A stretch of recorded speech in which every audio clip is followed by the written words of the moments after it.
এই জীবনের জন্ম মৃত্যু জানে, তুমি ছাড়া শূন্য এই জীবন। মানে তাহসান খান, সাজিদ সরকার, লিরিক্স, মাই গুডনেস, এই লিরিকটা কে লিখছে?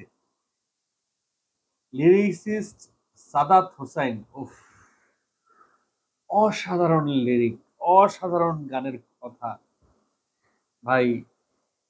একটুখানি মন, দাগি সিনেমার 1 মিনিট 42 সেকেন্ডের এই গানটা মনটারে জানি পাটার মধ্যে ফেইলা এরকম ডললো কিছুক্ষণ।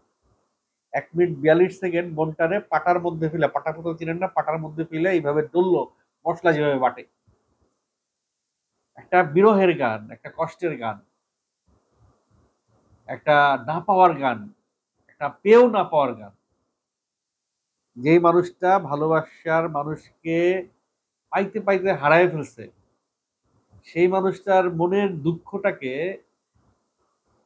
রং তুলি দিয়ে যেভাবে চিত্রশিল্পীরা ছবি আঁকে, ওইভাবে শিহাব শাহিন ফ্রেমে বন্দি করছে ক্যামেরা দিয়ে, এক একটা ফ্রেম। মাঝে মধ্যে কিছু সিনেমা আমাদের মনে চরম ভাবে দাগ কেটে যায়, যেসব সিনেমায় আমরা দেখি যে কলেজ পড়ুয়া কোনো মেয়ের পেছন পেছন একটি ছেলে হাঁটে, তারপরে আস্তে আস্তে তার সাথে একটা রিলেশন হয়, তারপরে সেই মেয়েটার সঙ্গে একটা জটিল প্রেম হয়, সেই প্রেমটা যখন খুব জমে যায় তখন তাদের বিচ্ছেদ হয়ে যায়। এবং সেই বিচ্ছেদটা সবসময় আমাদের কাছে মনে হয় যেন এই বিচ্ছেদটা যেন শেষ হয়ে যায়, তারা যেন কোনো না কোনো জায়গায় জীবনের কোনো না কোনো ফেজে এসে তারা যেন একত্রিত হয়। গানের ভিতরে আফরান নিশোর দুইটা জায়গায় দেখানো হয়েছে। সেই শুরুর জায়গাটা যখন তমা মির্জার সাথে প্রেম হয়, এবং শেষের জায়গাটা যখন জেল থেকে বেরিয়ে আসে, তমা মির্জার বাড়ির সামনে যায়, বারান্দা থেকে তমা মির্জাকে দেখে। এই সিনেমায় একটা গিমিক শুনলাম যে তমা মির্জার মেয়ে অর্থাৎ আফরান নিশোর মেয়ে হবে সুনেরা বিনতে কামাল, নট আরেকটা girlfriend.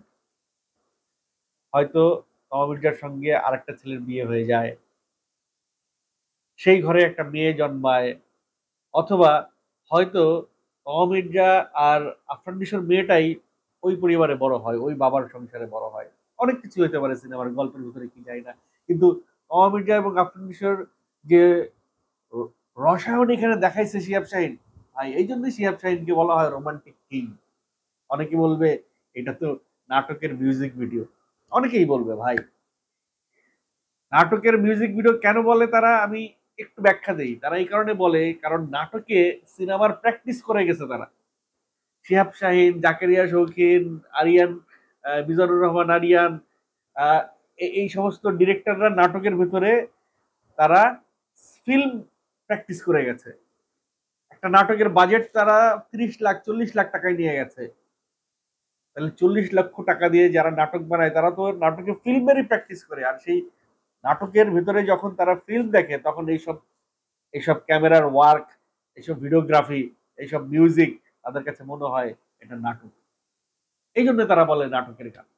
That's it, nothing else. নাটকের কোনো কোনো নাটকের কোনো প্রডিউসারের সাধ্য আছে এরকম একটা গান নাটকে অ্যাপ্লাই করার? 2 লাখ টাকার নাটকে, 4 লাখ টাকার নাটকে এরকম গান অ্যাপ্লাই করার কোনো সাধ্য আছে? নাই।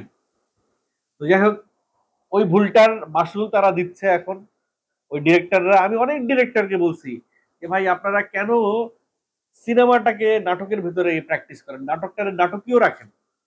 তখন তারা বলছে ভাই ভবিষ্যতে তো একদিন না একদিন সিনেমার ডিরেক্টরই হব, তো যার কারণে প্রডিউসারের টাকা দিয়ে এখানে একটু প্র্যাকটিস করে নিচ্ছি যে স্ক্রিনে আমি কি পাবো। ওই যে ওই প্র্যাকটিসের ইয়েটা, ধকলটা তারা এখন দিচ্ছে। যাই হোক, গানে ফিরে আসি একটুখানি মন। প্রিয়তমায় ঈশ্বর গানটা যেরকম একটা লাস্ট একটা ভাইব তুলছিল, ঠিক ওরকম একটা ফিল পাইলাম। ঈশ্বর গানের যে একটা লাইন ছিল, খুব ক্যাচি লাইন, যে ঈশ্বর কি পারতো না তোমার আমার মিলন লিখতে, ঈশ্বর কি পারতো না তোমার আমার মিলন লিখতে। ওই লাইনটার মতো এইটা, এইটারও শেষ লাইনটা ঠিক এরকমই।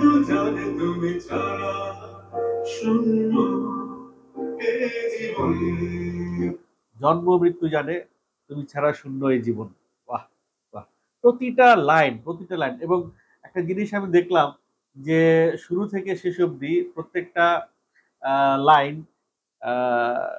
প্রত্যেকটা ফ্রেমের মধ্যে লাইনগুলো লিখে লিখে দিছে।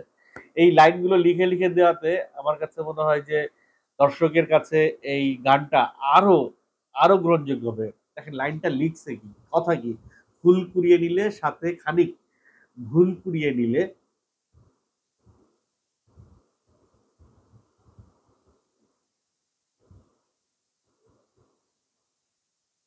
পরের লাইনটা মুখে গিয়ে দিয়েছে। হ্যাঁ, সন্ধ্যা নামে যদি, যাই হোক, আমার কাছে কান্না জমায় নদী অসাধারণ অসাধারণ। যেই গানটা আসলে ওরা রিলিজ করতে চাইছিল সেই গানটা রিলিজ করা নাই, গান রিলিজ করছে আরেকটা। যে গানটা ওরা মানে স্ট্যাটাস দিছিল যে রিলিজ করবে, সেই গানটা এখানে দেখলাম না, দেখলাম আর একটা গান।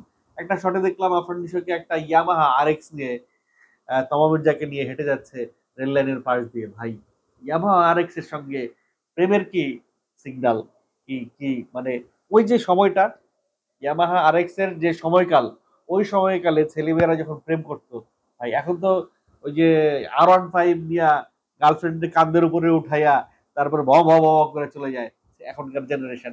কিন্তু এটা ওই জেনারেশন যখন ইয়ামাহা আরএক্স ভট ভট ভট ভট ভট ভট ভট ভট, একটা 2 স্ট্রোকের বাইক নতুন আসছে ইয়ামাহা আরএক্স।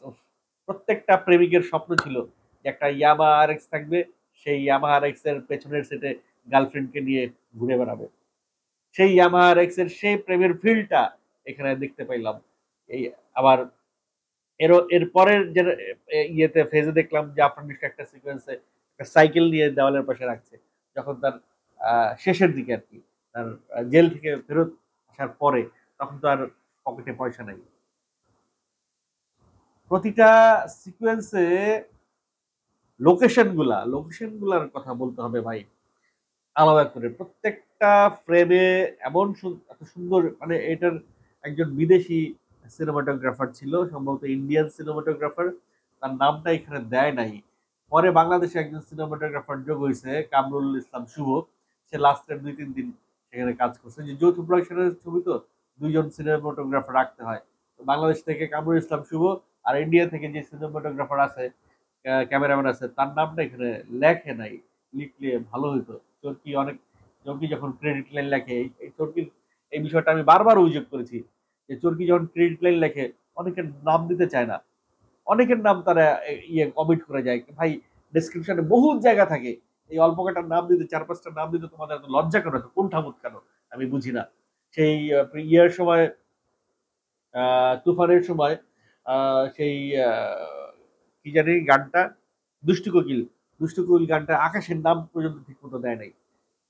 কেন ভাই, তোমাদের সমস্যাটা কি? একটা লোক কাজ করছে, এই যে এত সুন্দর একটা গান, এত সুন্দর একটা সিনেমাটোগ্রাফি দেখলাম, সেই সিনেমাটোগ্রাফারের নাম তো আমাদের জানতে ইচ্ছে করছে, তার নামটা কেন তোমরা দিলা না? দিস ইজ সো সো কি বলে, স্যাড। মানে বৈষম্য বিরোধী যে আচরণ, ফ্যাসিস্ট সরকারের মতো একটা আচরণ করছে এরা, এদের নাম সে দেয় নাই। যাই হোক, আমি জানি না তারা এইসব কবে ঠিক করবে। গানের প্রত্যেকটা লোকেশন খুবই ভালো লাগছে। গানের যে মিউজিক কম্পোজার সাজিদ সরকার, সে শিহাব শানের সঙ্গে দীর্ঘদিন ধরে কাজ করে, আরিয়ানও তার সঙ্গে কাজ করেছে। অর্থাৎ রোমান্টিক সং মিউজিক কম্পোজিশনে এর জুরি নাই। ফিমেল যে ভয়েসটা আছে, ওর নাম হচ্ছে মাশা ইসলাম। মাশা ইসলামকে আমি চিনি না, ওকে যদি আমি চিনি বা সুযোগ হয়, ওর একটা ইন্টারভিউ আপনাদেরকে দেওয়ার ব্যবস্থা করব। আরো একটা কথা আমি বলতে চাই যে জঙ্গলিতেও তাহসান ভাই গান গেয়েছে।